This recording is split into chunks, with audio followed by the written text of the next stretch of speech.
Dizem que o silêncio é o som da paz. É mentira. O silêncio, às vezes, é o som do abandono. É o ruído ensurdecedor de um telefone que não atende, de uma porta que não se abre, de uma vida inteira de economias que evapora no ar. Há uma semana, minha casa está mergulhada nesse silêncio. Um silêncio pesado, que cheira a vergonha e a arrependimento. Mas a vergonha, eu estou começando a perceber, não é minha. E o arrependimento, em breve, será todo deles. Meu nome é Lourdes, tenho 69 anos, e a minha história recente é a de uma tola. Pelo menos, é assim que meus filhos, Cíntia e Márcio, me descreveram na última vez em que estiveram aqui, antes de baterem a porta. "Como a senhora pôde ser tão ingênua, mãe?" gritou Cíntia, os olhos secos de lágrimas, mas vermelhos de raiva. Entregar o trabalho de uma vida para um estranho, a nossa chance de mudar de vida. A senhora jogou tudo no lixo. Eles não estavam de luto pela minha perda. Estavam de luto pela oportunidade que a minha perda lhes custou. O que eles não sabem é que o meu falecido marido, Otávio, um homem que passou 30 anos trabalhando dentro de um banco, sempre desconfiou do dinheiro que sorri demais. E antes de morrer, ele deixou anjos da guarda cuidando de mim. Anjos silenciosos, eletrônicos, que seguem o rastro de cada centavo. Tudo começou há um mês, num almoço de domingo. O sol entrava pela janela da minha cozinha, iluminando a toalha de crochê e o cheiro da minha famosa macarronada. Era para ser um dia feliz. Gustavo, meu genro, o marido de Cíntia, era o centro das atenções, como sempre. Bonito, falante, com um sorriso que parecia capaz de vender areia no deserto. Ele tinha a todos na palma da mão. "Sogrinha querida", ele disse, depois de raspar o prato e elogiar meu molho pela terceira vez. "Eu vejo como a senhora trabalhou duro a vida inteira. 40 anos nos Correios, economizando cada tostão. E o que a senhora tem hoje? Uma aposentadoria que mal dá para os remédios e um dinheirinho parado na poupança, sendo comido pela inflação. Não é justo." Eu, que sempre me orgulhei da minha independência financeira, senti uma pontada de vergonha. Ele tinha razão. Minha vida era modesta. "Mas eu tenho uma oportunidade", ele continuou, baixando a voz como se contasse um segredo de estado. "Uma chance única, que só estou abrindo para a família. Um amigo meu, peixe grande do mercado imobiliário, está lançando um resort de luxo em Pernambuco. As cotas de investimento já se esgotaram, mas ele guardou a última, a mais rentável, para mim. Um investimento seguro, com retorno garantido em contrato." Ele tirou da pasta uma brochura colorida, com fotos de piscinas de borda infinita e praias de areia branca. Parecia um paraíso. "O problema", ele suspirou, "é que a cota exige um aporte único e alto, R$200 mil. Eu e a Cíntia não temos essa liquidez agora. Mas a senhora, com a sua poupança..." "Sogrinha, eu não estou pedindo. Estou oferecendo. Me dê o seu dinheiro por 6 meses. Eu assino o que a senhora quiser. E eu juro, pela vida da sua filha, que em 6 meses eu te devolvo o dobro. R$400 mil. Vou dobrar seu patrimônio, sogrinha. É a nossa chance de dar um futuro de rei para o seu neto." A menção a Cíntia e a um futuro neto que eu tanto sonhava foi a isca perfeita. Cíntia, minha filha, agarrou a oportunidade com os dentes. "Mãe, a senhora não está entendendo. É a nossa chance. A chance de sairmos do aluguel, de o Gustavo abrir o próprio negócio. A senhora não pode nos negar isso. É pela família." Márcio, meu filho mais velho, sempre mais cauteloso, franziu a testa. "Parece bom demais para ser verdade, Gustavo." "Por que é, meu caro cunhado? É uma oportunidade de ouro. E o ouro não costuma bater 2 vezes na porta", respondeu Gustavo com seu sorriso imbatível. Fui bombardeada. A pressão de Cíntia, a ambição de Gustavo, a hesitação fraca de Márcio. Eu, uma viúva de 69 anos, que passou a vida carimbando cartas e organizando pacotes, me senti acuada. O sonho de ver minha filha mudando de vida, de garantir um futuro confortável, falou mais alto que a prudência que Otávio sempre me ensinou. Eu cedi. Na semana seguinte fui ao banco. A mesma agência onde meu Otávio trabalhou por 30 anos. O gerente, Sr. Almeida, um rapaz que meu marido viu crescer, me recebeu com o carinho de sempre. Quando lhe disse o que viera fazer, a expressão dele mudou. Dona Lourdes, a senhora tem certeza absoluta disso? É a sua poupança inteira. O trabalho de uma vida. 220 mil reais. Tenho, seu Almeida. É um investimento de família. Menti, sentindo uma pontada de vergonha. Gustavo havia me instruído. Sogrinha, para não pagarmos impostos de transferência, o ideal é um cheque administrativo, nominal à minha empresa, a G&C Investimentos. Quando repeti isso ao gerente, vi a preocupação em seus olhos aumentar. Um cheque administrativo desse valor? Dona Lourdes, isso é como andar com dinheiro vivo. Uma vez que ele compensar o cheque, o rastro se perde. Foi quando ele disse as palavras que naquele momento pareceram apenas um procedimento técnico, mas que se revelariam a minha salvação. Mas fique tranquila, ele disse digitando algo no computador. Seu Otávio, antes de falecer, era um homem muito à frente de seu tempo. Ele reestruturou todas as suas contas. A sua poupança está vinculada ao nosso protocolo de segurança máxima, o Anjo da Guarda. Qualquer retirada de grande volume, especialmente por meios físicos, como um cheque administrativo, aciona automaticamente um sistema de rastreamento silencioso nos números de série das notas que compõem o lastro do cheque. É um procedimento de segurança contra fraudes e sequestros. Cada centavo daqui, Dona Lourdes, é monitorado até o seu destino final. Eu apenas assenti, sem entender direito a tecnicalidade. Confiava em Otávio. Se ele fez, era porque era o certo. Peguei o cheque, o pedaço de papel mais caro que já segurei na vida, e o entreguei a Gustavo. A alegria dele e de Cíntia foi contagiante. Ele me abraçou, me chamou de a melhor sogra do mundo. Disse que estava partindo numa viagem de negócios para o Recife para finalizar o contrato do resort e que em uma semana voltaria com os papéis e o meu contrato de investimento. Passou-se uma semana e ele sumiu. O telefone direto para a caixa postal. O apartamento deles, vazio. Cíntia, que nos primeiros dias se fazia de desesperada, agora também não me atendia. O silêncio pesado e cruel da verdade que eu me recusava a ver. Fui enganada. Foi quando convoquei meus filhos para a conversa que descrevi no início. A conversa que deveria ser de consolo, mas que se tornou um tribunal onde eu era a ré. Eles não me ofereceram um abraço. Ofereceram-me acusações. A dor da perda do dinheiro era excruciante, mas a dor da traição dos meus próprios filhos, essa era insuportável. Eles não estavam tristes por mim, estavam furiosos comigo.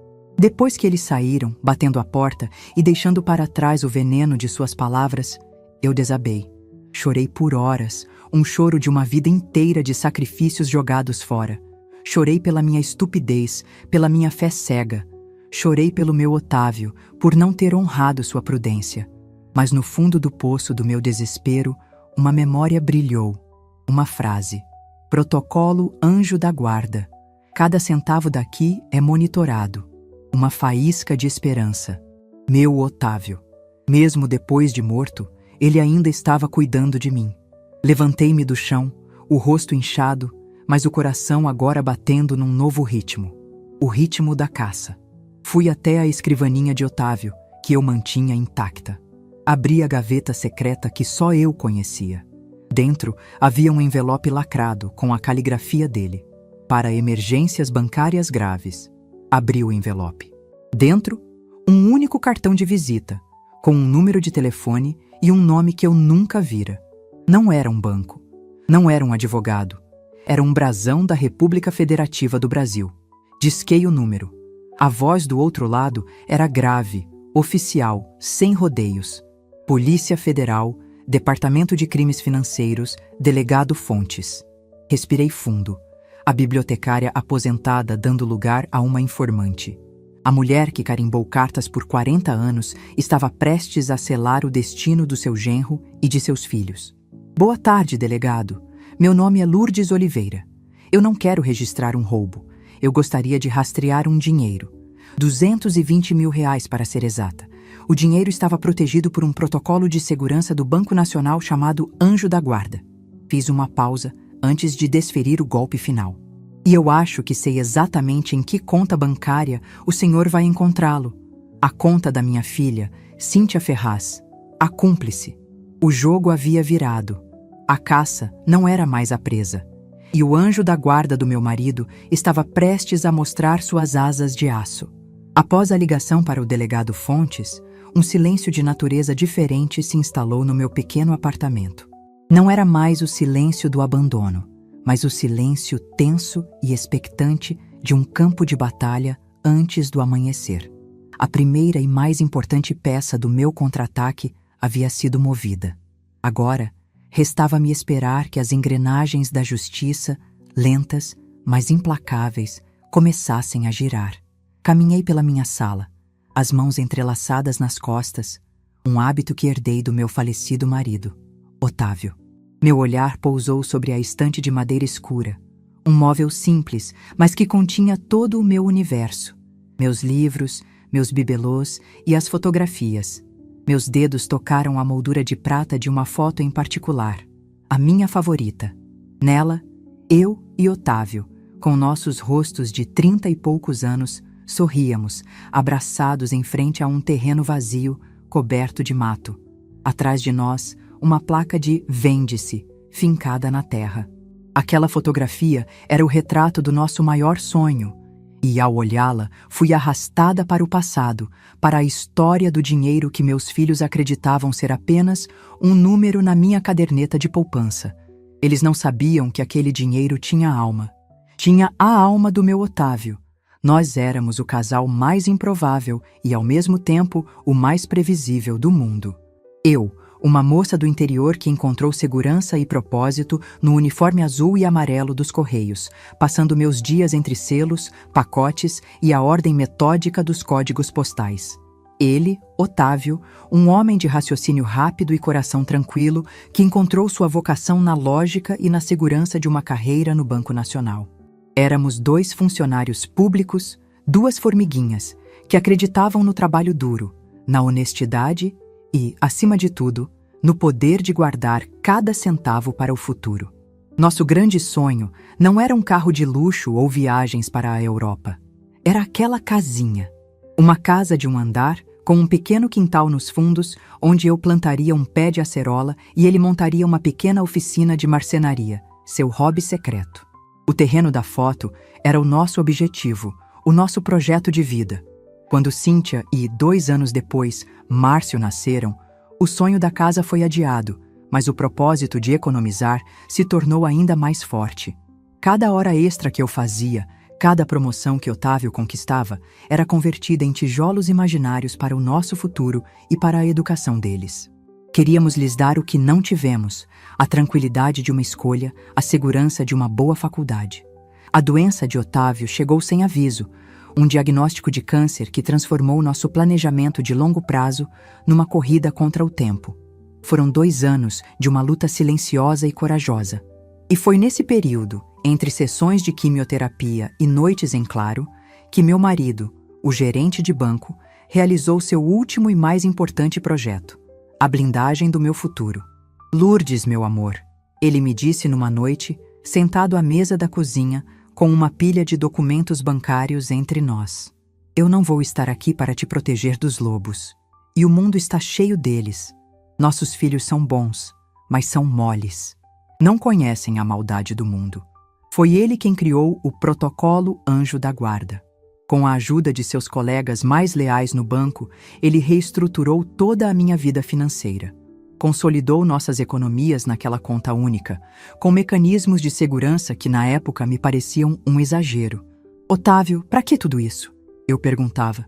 "Para que um dia, Lourdes, se algum esperto tentar te passar para trás, ele não encontre uma ovelha, mas um porco-espinho", ele respondia com um sorriso fraco.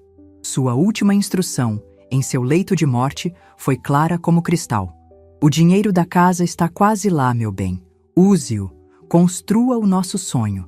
Mas, por favor, ajude as crianças a começarem, a darem o primeiro passo na vida adulta. O primeiro, Lourdes. Não os carregue no colo para sempre. Eles precisam aprender a andar sozinhos." Eu prometi. Mal sabia eu como essa promessa seria distorcida e usada contra mim. 1 ano após a morte de Otávio, Cíntia anunciou seu noivado com Gustavo. Eu já tinha minhas desconfianças sobre aquele rapaz. Ele tinha um charme fácil, mas seus olhos eram vazios e sua aversão ao trabalho era quase palpável. Eles queriam um casamento bonito, um evento que impressionasse os amigos e a família dele. O orçamento que me apresentaram era o valor exato que faltava para eu comprar o nosso terreno. Meu coração se partiu em dois. De um lado, o sonho da minha vida com Otávio. Do outro, o sonho do dia perfeito da minha única filha. Cíntia, percebendo minha hesitação, usou a arma mais eficaz que tinha. Mãe, é o que o papai ia querer. Ele ia querer me ver feliz, entrando na igreja de véu e grinalda. A menção ao pai, a imagem da felicidade dela, me quebrou. Na semana seguinte, fui ao banco e retirei 40 mil reais do fundo da nossa casinha. Entreguei a ela. O sonho da casa com quintal foi adiado, talvez para sempre. O casamento foi lindo, e eu sorri em todas as fotos, com o coração um pouco mais pobre, mas acreditando ter feito a coisa certa. O segundo grande sacrifício foi por Márcio. Meu filho sempre foi mais perdido, mais inseguro. Depois da faculdade, ele lutava para encontrar um rumo. Foi nessa época que surgiu a minha grande oportunidade nos Correios. Uma vaga para a gerência do centro de distribuição de uma capital vizinha. O salário era o dobro do meu. O cargo era o coroamento de 40 anos de serviço. Mas significaria me mudar, deixar Márcio sozinho naquele momento de fragilidade. Por semanas, agonizei com a decisão. Era a minha chance de finalmente ter uma recompensa pelo meu trabalho, de construir uma segurança financeira ainda maior. Mas o rosto triste do meu filho, a sua solidão silenciosa, pesaram mais. Numa manhã de segunda-feira, redigi a carta recusando a promoção, alegando motivos familiares. Escolhi a segurança emocional dele em detrimento do meu próprio futuro profissional. E foi com o tempo que os sacrifícios, antes vistos por eles como presentes, passaram a ser encarados como obrigações. Gustavo, com sua mentalidade de atalhos, começou a minar a memória de Otávio. Seu pai era um homem bom, sogrinha, mas tinha mentalidade de funcionário público.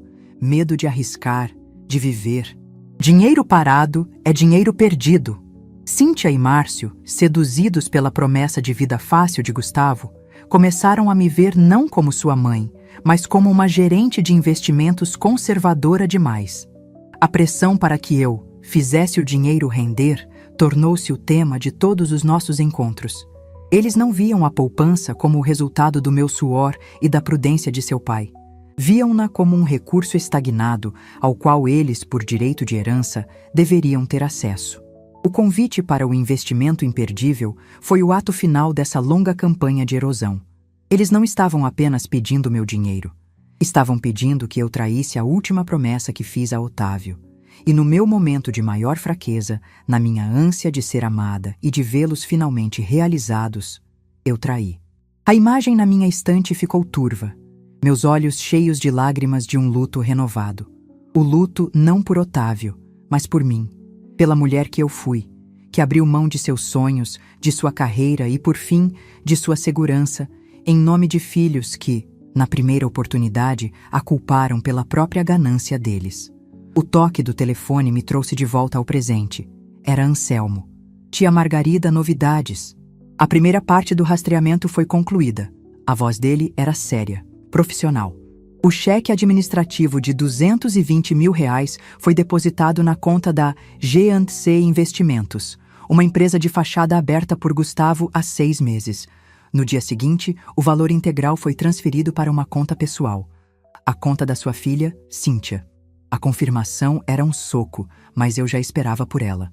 Eles foram amadores, tia, continuou Anselmo. Mas a parte interessante vem agora. Ontem, após a visita furiosa deles à sua casa, Cíntia fez uma nova transferência, 50 mil reais, para a conta do irmão dela, Márcio.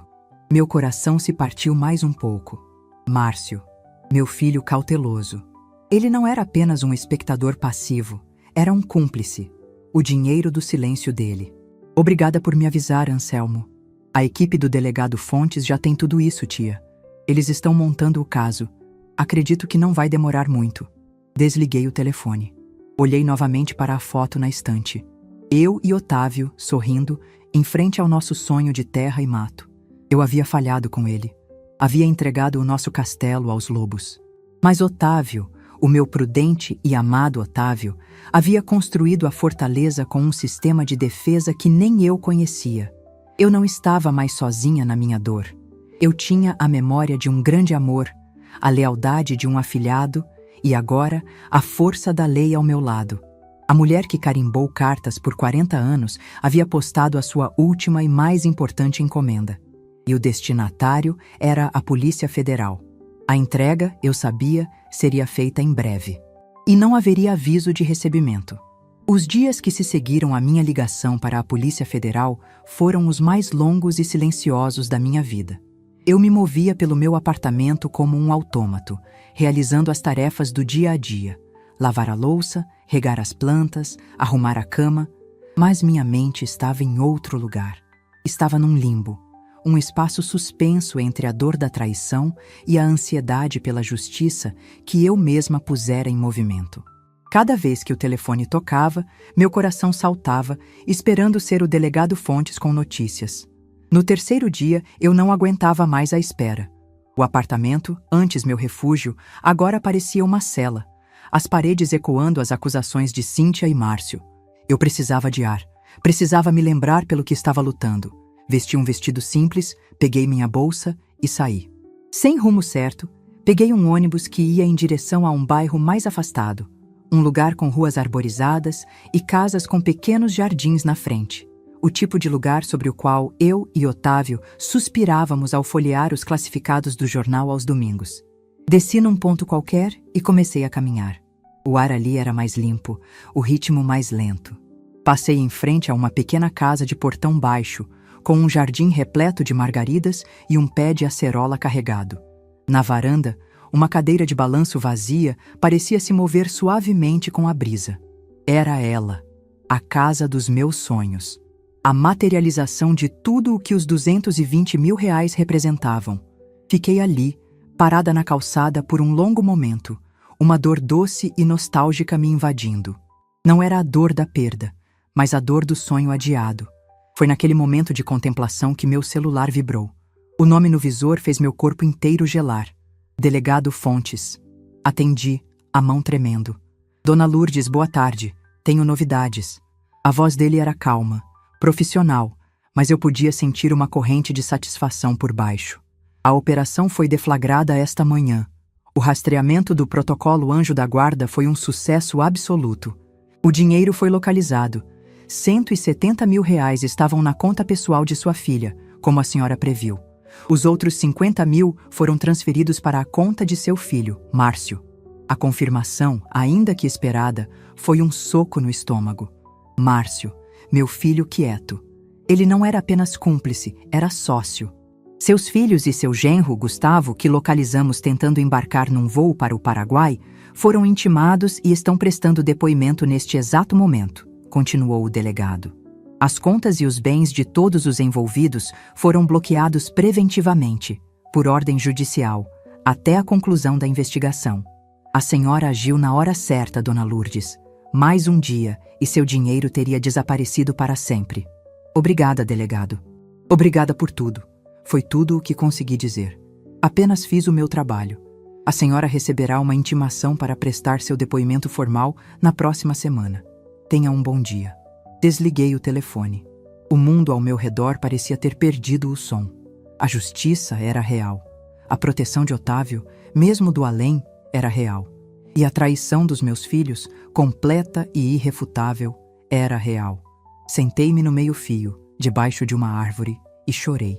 Chorei não de tristeza, mas de um alívio pesado, sombrio. A batalha havia sido vencida, mas a guerra havia deixado minha família em ruínas.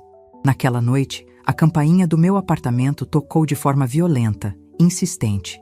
Eu sabia quem era. Respirei fundo e abri a porta. Eram eles, Cíntia e Márcio. Mas não eram os filhos arrogantes e acusadores da semana anterior. Eram duas crianças assustadas, os rostos pálidos, os olhos arregalados de pânico. Mãe! Cíntia se atirou aos meus pés, agarrando minhas pernas, o choro agora real, histérico. Pelo amor de Deus, mãe, a polícia! Eles estiveram na minha casa, no meu trabalho, eles bloquearam tudo, meu dinheiro, o apartamento. Eles estão nos acusando de estelionato, de formação de quadrilha. O Gustavo foi preso no aeroporto. Mãe, a gente vai ser preso. Por favor, retira a queixa. Diz que foi tudo um mal-entendido. Por favor. Márcio estava logo atrás, o rosto uma máscara de puro terror. Eles congelaram a minha conta, mãe. O dinheiro que a senhora me deu para o meu carro está lá. Eu vou perder meu emprego, meu nome. Mãe, por favor, a gente te paga de volta. A gente vende tudo, a gente dá um jeito. Só faz isso parar. A performance era de desespero genuíno. Mas a causa do desespero não era o arrependimento pelo que me fizeram. Era o medo da consequência para si mesmos. Com uma calma que me assustou, eu me desvencilhei do abraço de Cíntia e dei um passo para trás. Um mal-entendido? Eu disse, a voz quieta, mas ecoando na sala silenciosa. Não houve mal-entendido, Cíntia. Houve um plano. Um plano para roubar uma mulher idosa, a sua própria mãe, e depois culpá-la pela ingenuidade. Houve uma brochura falsa, uma empresa fantasma e um desaparecimento calculado. Virei-me para Márcio. Pagar de volta? Você não estava preocupado em me pagar de volta quando se sentou nesta mesma sala e me culpou por ter jogado o futuro de vocês no lixo. Vocês só se preocuparam com a dívida quando a conta chegou. Não na forma de um boleto, mas na de um mandado judicial. Eles me olhavam, a esperança começando a morrer em seus olhos. Por favor, mãe, sussurrou Cíntia. Somos seus filhos. Sim, vocês são, eu disse, e a dor em minha voz era real. E é por isso que isto me dói mais do que a perda de qualquer dinheiro. Mas o que vocês fizeram não foi uma briga de família que se resolve com um pedido de desculpas. Foi um crime. E crimes têm punição. Eu não posso retirar a queixa. Isto não está mais nas minhas mãos. Está nas mãos da justiça. A justiça que o pai de vocês tanto respeitava. Eles ficaram em silêncio, a realidade final e dura de sua situação finalmente os atingindo.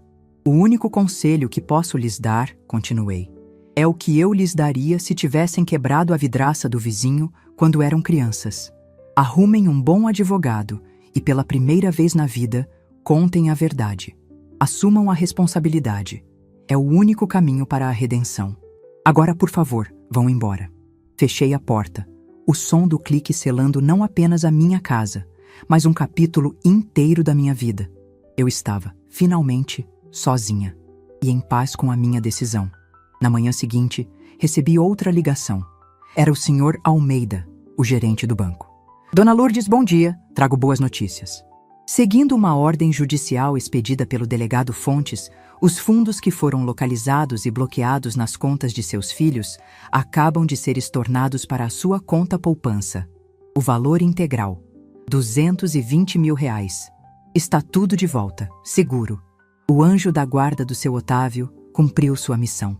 Desliguei o telefone, uma sensação de vertigem me atingindo. O dinheiro da minha casinha. Ele havia voltado. A ferida da traição ainda estava lá, mas o sonho de Otávio, ele não estava mais morto. Naquele mesmo dia, fiz algo que não fazia há anos. Peguei o jornal e fui direto para a seção de classificados de imóveis. E na manhã seguinte, liguei para uma corretora de imóveis. Bom dia, meu nome é Lourdes. Eu gostaria de agendar uma visita para ver uma casa. O capítulo da minha vida como vítima havia terminado. Uda, construtora dos meus próprios sonhos, estava prestes a começar. E eu tinha a planta, o terreno e agora todo o capital necessário. A obra ia começar. A vida, descobri, é como um jardim. Por anos, eu podei meus próprios galhos, arranquei minhas próprias flores, para garantir que meus 2 pequenos arbustos, Cíntia e Márcio, tivessem todo o sol e toda a água. E, no entanto, eles cresceram tortos, com raízes fracas, buscando a luz fácil da desonestidade. Após o confronto em minha porta, após fechar a porta para o desespero deles, eu tomei uma decisão. Eu iria, finalmente, cuidar do meu próprio jardim. A primeira semente que plantei foi a da esperança. Com o dinheiro de volta seguro em minha conta, liguei para a corretora de imóveis. Passei as semanas seguintes numa atividade que me era, ao mesmo tempo, estranha e excitante. Visitei casas, pequenas casas de vila com portões baixos e vizinhos que se cumprimentam na rua.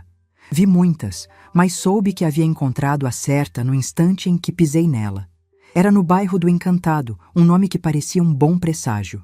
Uma casinha simples, de um andar, com uma varanda na frente e um pequeno, mais promissor, quintal de terra nos fundos. As paredes precisavam de uma nova pintura. A cozinha era antiga, mas a luz do sol que entrava pela janela da sala era quente e generosa. E no meio do quintal havia uma velha e frondosa aceroleira. Era ela. A casa que eu e Otávio havíamos desenhado em guardanapos de papel por 30 anos. Comprei-a à vista. O sentimento de assinar aquela escritura, de ver meu nome, Lourdes Oliveira, como a única e soberana proprietária, foi uma emoção que superou a do meu próprio casamento. Eu não estava apenas comprando uma casa. Estava comprando de volta o meu sonho. Enquanto eu, com a ajuda de um pintor e de um jardineiro, trazia minha nova casa de volta à vida, a justiça seguia seu curso sombrio e metódico na vida dos meus filhos.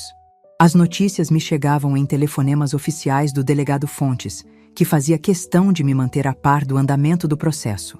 Gustavo, meu ex-genro, o grande arquiteto do golpe, confrontado com as provas irrefutáveis do rastreamento do anjo da guarda, desmoronou.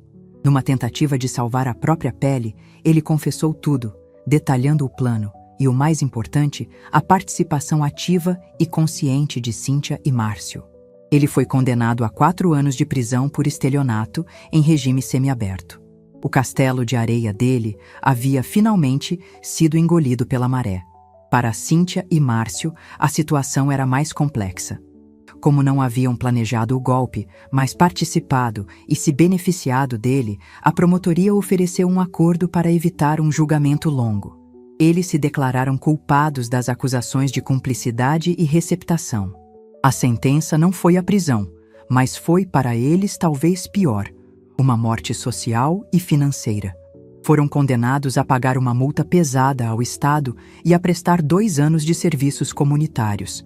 E como parte do processo, seus nomes foram publicados numa pequena nota na seção de crimes do jornal local. A vergonha era agora oficial, pública, indelével. Dona Lourdes, o delegado me disse ao telefone. O nome deles está, como se diz, sujo. O crédito no mercado acabou. Será um longo caminho para eles se reerguerem. Eu ouvia tudo com uma tristeza pesada. Não havia alegria na desgraça deles. Havia apenas a constatação sombria de que a colheita, como eu mesma dissera a eles, era inevitável. Minha nova vida, por outro lado, florescia. A casa, agora pintada de um amarelo sol, tornou-se meu refúgio. Passei a dedicar minhas manhãs ao jardim. Plantar, regar, sentir a terra nas mãos. Era uma terapia. O pé de acerola tornou-se meu confidente, e eu conversava com ele como se fosse o meu velho Otávio. Aos poucos, a vizinhança começou a se aproximar.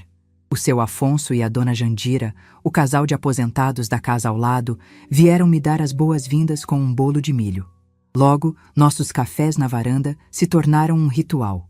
Eu estava construindo uma nova rede de afeto, baseada não em laços de sangue, mas em gentileza e respeito mútuo.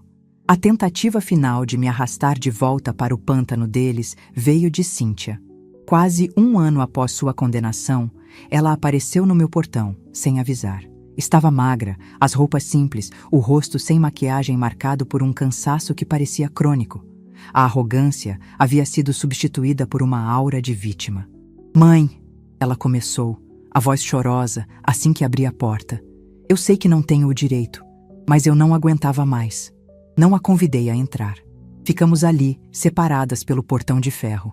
Eu sei que errei", ela continuou, as lágrimas escorrendo por seu rosto. "Mas o Gustavo, ele me enganou, mãe. Ele me manipulou, me prometeu o mundo. Eu estava cega. E agora estou pagando por um crime que foi dele. Eu não tenho nada.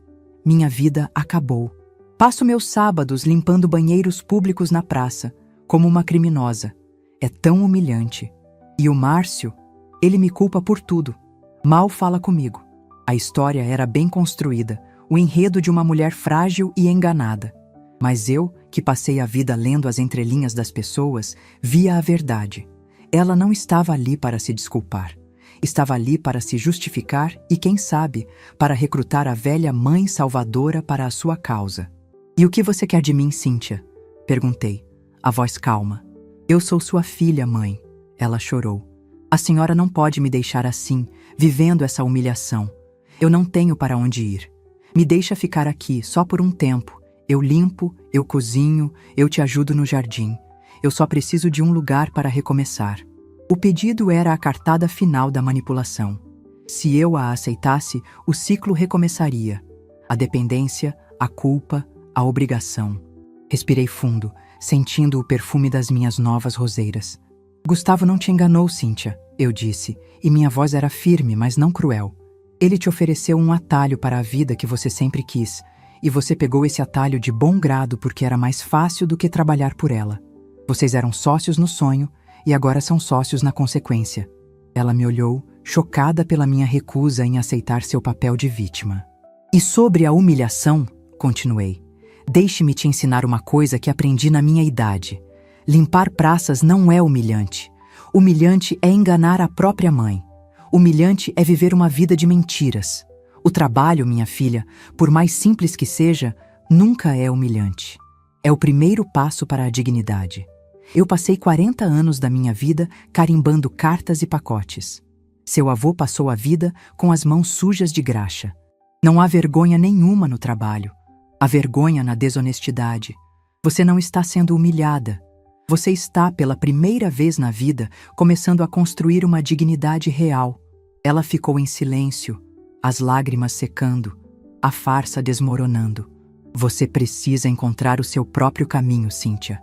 Sem a minha casa como muleta, é a única maneira de aprender a andar de verdade. Eu te desejo sorte, de coração. Mas o meu lar, este que reconstruí com os cacos que vocês deixaram, é o meu santuário, e a paz que eu conquistei não está mais à venda, nem à disposição." Dei um passo para trás e fechei a porta suavemente. Do lado de dentro, ouvi o som dos passos dela se afastando, lentos e derrotados. Não senti alegria, senti a dor de uma cirurgia necessária. Naquela noite, sentada na minha varanda, sob a luz da lua, eu conversei com a foto de Otávio. "Conseguimos, meu velho," sussurrei para essa imagem sorridente. "Finalmente. Temos a nossa casa, o nosso jardim." O vento suave balançou as folhas da aceroleira e eu senti como se fosse a resposta dele. A paz era real. O sonho, finalmente, havia se tornado o meu endereço. E, pela primeira vez em minha vida, eu não estava mais adiando a felicidade. Eu estava morando nela.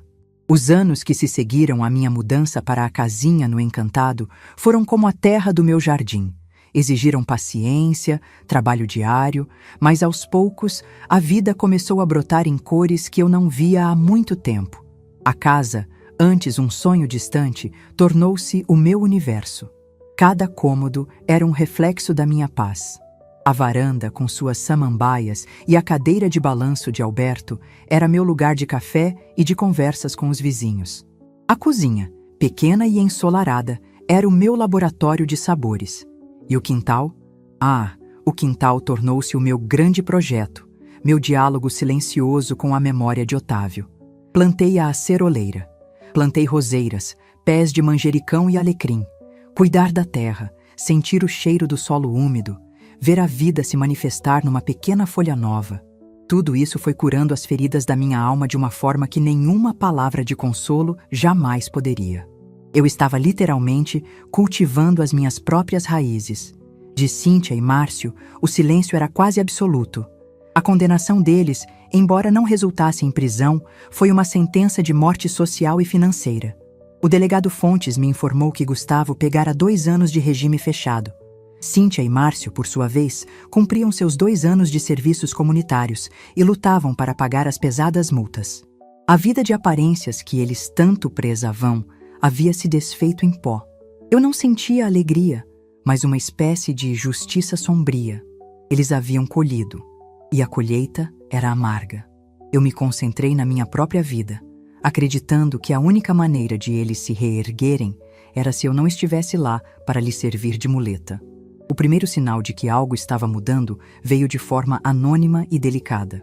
Numa manhã de primavera, cerca de 1 ano e meio após a condenação, encontrei no meu portão um pequeno saco de adubo orgânico, do tipo mais caro, especial para roseiras. Não havia bilhete. Achei que fosse um engano da entrega ou um gesto de seu Afonso, meu vizinho. 2 semanas depois, uma caixa com um jogo novo de ferramentas de jardinagem, uma pazinha, um ancinho, luvas novas, apareceu no mesmo lugar. Meu coração começou a suspeitar. A confirmação veio numa madrugada. Acordei com sede e, ao passar pela janela da sala, vi uma figura alta e magra no meu jardim. Estava escuro, mas a luz da lua revelou a silhueta. Era Márcio. Ele não estava tentando invadir. Estava de joelhos, em silêncio, arrancando as ervas daninhas do meu canteiro de margaridas. Ele o fez por alguns minutos, com um cuidado reverente, e depois se foi, silencioso como um fantasma. Ele estava cuidando do meu jardim, em segredo, como um ato de penitência. O filho que nunca se importou com a terra estava, agora, cultivando o jardim da mãe como uma forma de pedir um perdão que não ousava verbalizar. Na semana seguinte, tomei uma atitude. No sábado à tarde, fiz um bolo de fubá, o favorito dele, e esperei. Eu sabia que ele viria no domingo de madrugada, mas no final da tarde de sábado, ele apareceu. Parou no meu portão, hesitante. Não tocou a campainha. Apenas ficou ali, olhando para as flores. Abri a porta. Ele se assustou. Obrigada por cuidar das minhas roseiras, meu filho. Elas nunca estiveram tão bonitas. Eu disse, a voz suave. Ele não conseguiu responder. Apenas chorou. Um choro silencioso, de um homem quebrado, que finalmente se permitia sentir a enormidade da própria vergonha. Entra, eu disse. Fiz bolo de fubá. Aquele foi o primeiro de muitos cafés de domingo. Nossa relação foi sendo reconstruída, não sobre as ruínas do passado, mas sobre o terreno novo do presente. Ele me contou sua história dos últimos anos. Contou como perdeu o emprego, os amigos. Contou sobre a humilhação de trabalhar como entregador de aplicativo para pagar as contas. Contou que Cíntia, após meses de acusações mútuas, se mudara para o sul para tentar recomeçar longe de tudo. Ele estava sozinho, pagando sua dívida com a justiça e, principalmente, consigo mesmo. Ele nunca me pediu nada. Pelo contrário, a cada visita, ele trazia algo para a casa, um prego que faltava, uma telha que consertava, uma muda de tempero para a minha horta. Ele estava, com suas próprias mãos, me devolvendo o cuidado que eu sempre lhe dei. A redenção final, o gesto que curou a última ferida, veio no aniversário de 5 anos da morte de Otávio. Márcio me pediu para ir com ele a um lugar. Misterioso, ele apenas disse, é uma surpresa para a senhora e para o papai. Ele me levou até o bairro vizinho, até aquele terreno vazio que um dia fora o nosso sonho. Eu me preparei para uma onda de nostalgia e tristeza. Mas o que vi me roubou o fôlego. O terreno não estava mais vazio. O mato alto dera lugar a um pequeno e viçoso parque. Havia canteiros de flores, um parquinho infantil e árvores recém-plantadas. E no centro de tudo, debaixo de uma jovem aceroleira, havia um banco de madeira, simples e robusto, do tipo que Alberto teria feito. O que é isso, Márcio? Perguntei, atônita. É o meu serviço comunitário, mãe, ele disse, a voz embargada de orgulho. Eu e outros voluntários passamos o último ano limpando este terreno, que era um lixão. A prefeitura nos deu as mudas. A comunidade ajudou. Ele me guiou até o banco. Nele havia uma pequena placa de latão, polida e brilhante. Eu me inclinei para ler. Jardim da Memória, Otávio em Lourdes Oliveira. Em homenagem a um casal que nos ensinou que os melhores sonhos são aqueles que plantamos com trabalho, honestidade e um pouco de terra debaixo das unhas. Eu desabei no banco, soluçando. Meu filho havia transformado o símbolo da minha maior renúncia no seu maior ato de redenção. Ele não construiu a nossa casa. Ele construiu algo muito maior. Um legado de beleza e de comunidade para todos, no lugar exato do nosso sonho particular. Foi quando ouvi outra voz. Ele tem se esforçado muito, mãe. Virei-me. Era Cíntia. Estava mais velha, o rosto marcado pela vida, mas com uma serenidade que eu nunca vira. Ela usava um uniforme simples de auxiliar de enfermagem. Eu voltei há 6 meses, ela disse. Estou trabalhando no posto de saúde do bairro. O Márcio me contou sobre o projeto do jardim. Eu venho ajudar nos meus dias de folga. Ela se sentou ao meu lado no banco. Me perdoa, mãe, pela minha cegueira, pela minha ganância. Eu passei anos buscando a riqueza no lugar errado. E só agora, cuidando dos outros, limpando feridas, eu estou começando a entender o que é ser rica de verdade. Ali, sentada naquele banco, entre meus 2 filhos, no meio do jardim que nasceu do nosso sonho e do arrependimento deles, eu senti a presença do meu Otávio mais forte do que nunca. A nossa casinha não tinha paredes nem telhado. Era feita de flores, de risadas de crianças no parquinho e, principalmente, do caráter reconstruído dos nossos filhos. Hoje, aos 73 anos, minha vida é este jardim. Eu o visito todos os dias. Ajudo a cuidar das flores, converso com as outras mães que levam seus filhos para brincar. Meus filhos e eu nos tornamos finalmente uma família imperfeita, remendada, mas real. Descobri que, às vezes, os maiores investimentos que fazemos não são em fundos de renda fixa, mas na dolorosa, porém necessária, falência dos sonhos errados dos nossos filhos, para que eles possam, finalmente, descobrir a inestimável riqueza de seus próprios recomeços. Se essa história tocou seu coração, deixe seu like, se inscreva no canal e comente aqui embaixo. No meu lugar, o que você faria? Sua mensagem pode iluminar o dia de alguém.